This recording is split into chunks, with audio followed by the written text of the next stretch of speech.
fórmula lógica por la cual todo esto va a funcionar de una manera suave, de una manera a través de un ajuste automático. Siempre va a haber tensiones de estos dos tipos.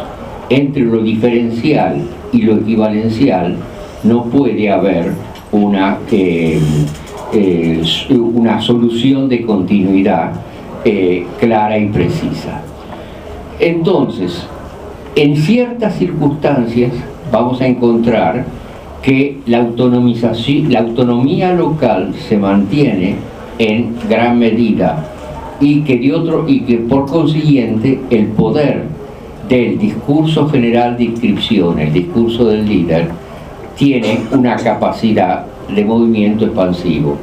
Pero puede haber otras circunstancias en que los grupos a nivel local están tan poco constituidos, tan sometidos a dislocaciones tan fuertes, que el momento de la inscripción empieza a adquirir una centralidad mayor. Para darles el ejemplo de Freud.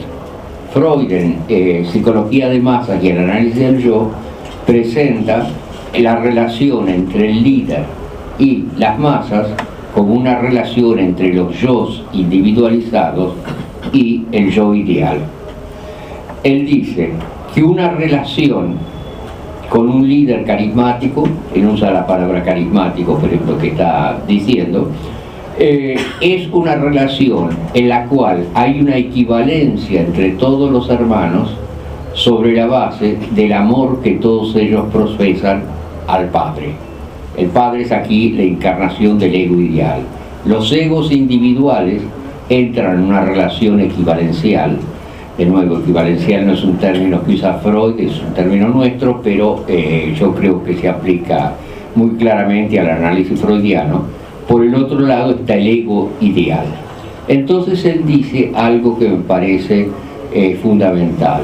Él dice: puede haber situaciones en que la distancia entre el ego ideal y los egos individualizados es tan grande que el poder del líder pasa a ser un poder casi sin contrapesos. Pero puede haber circunstancias en las cuales la distancia entre el ego y el ego ideal no ha avanzado demasiado y por consiguiente el ego ideal es simplemente un miembro más de los egos individuales que presenta en términos particularmente acusados lo que este grupo quiere expresar en términos de su propia identidad. Por ejemplo, ustedes tienen una sociedad como la sociedad alemana a fin de los años 20 y comienzos de los 30. Allí tienen toda la crisis de la República de Weimar. Ha habido la inflación, después viene la crisis mundial, los ahorros de las clases medias se han evaporado, hay una situación de desarticulación general del tejido social. Entonces hay la tendencia a pensar que desde algún punto tiene que aparecer una fuerza exterior a la fuerza real de cada uno de estos miembros que reconstituya desde arriba esa sociedad. El resultado es que el margen de maniobra que Hitler tenía en esa sociedad era enorme, simplemente porque esa distancia de la que Freud hablaba entre el ego y el ego ideal se había expandido de una manera exorbitante. Si ustedes comparan el caso nazi con el caso del fascismo italiano, ahí se encuentra con una situación bastante distinta.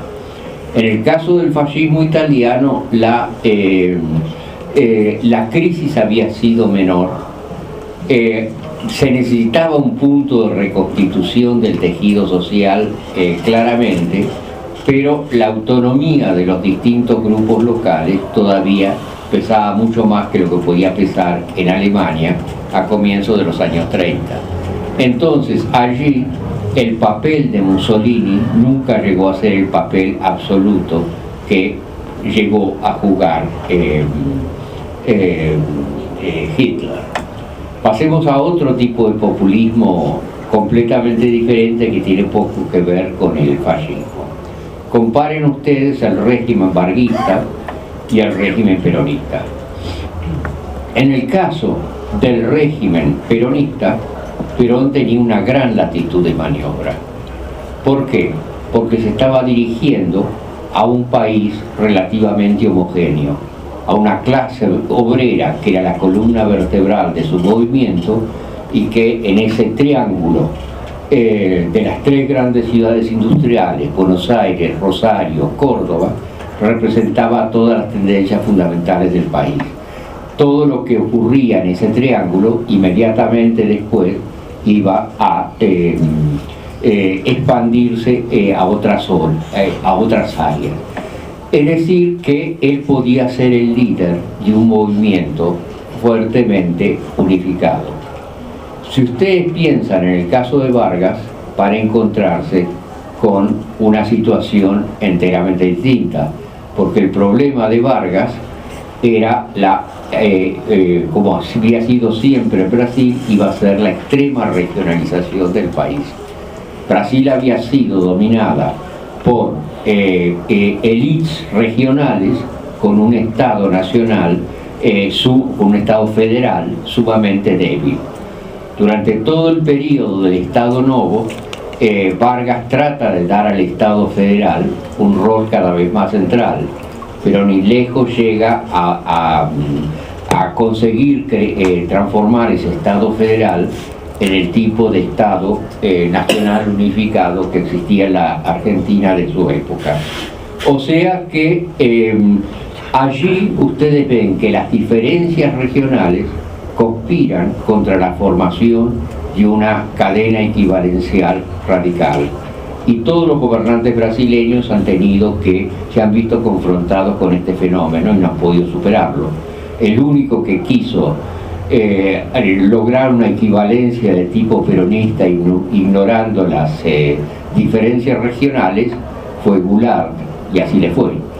Es decir que, como ustedes ven, entre la lógica diferencial y la lógica equivalencial, siempre va a haber una situación, primero de tensión y segundo de compromiso entre las dos. Yo creo que el peronismo de los años 60, del cual hablamos los otros días, es uno de los ejemplos históricos más claros de un momento en el cual la pura equivalencia consigue predominar. Generalmente en situaciones de marginalización y dislocación social, cuando las solidaridades comunales se han visto profundamente afectadas, es cuando este tipo de populismo radical tiende a predominar. Si ustedes comparan hoy día en el panorama latinoamericano Bolivia y Venezuela, inmediatamente ven las diferencias. En el caso venezolano, primero en el caso boliviano, ustedes no encuentran un populismo de tipo clásico, simplemente porque toda la política de Evo ha sido la política del reconocimiento a nivel del Estado Nacional de comunidades locales que estaban, de comunidades campesinas que estaban preconstituidas. Había una identidad aymara que no fue construida por el discurso de Morales, simplemente Morales les acuerda reconocimiento. Si ustedes pasan al caso de Venezuela, encuentran mucho más las características del populismo clásico.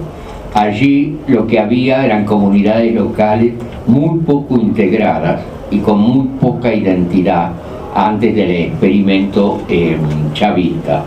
Y por consiguiente la latitud de maniobra en la organización del Estado a los distintos niveles del cual va a gozar Chávez va a ser evidentemente mayor que aquella de la cual va a gozar Evo.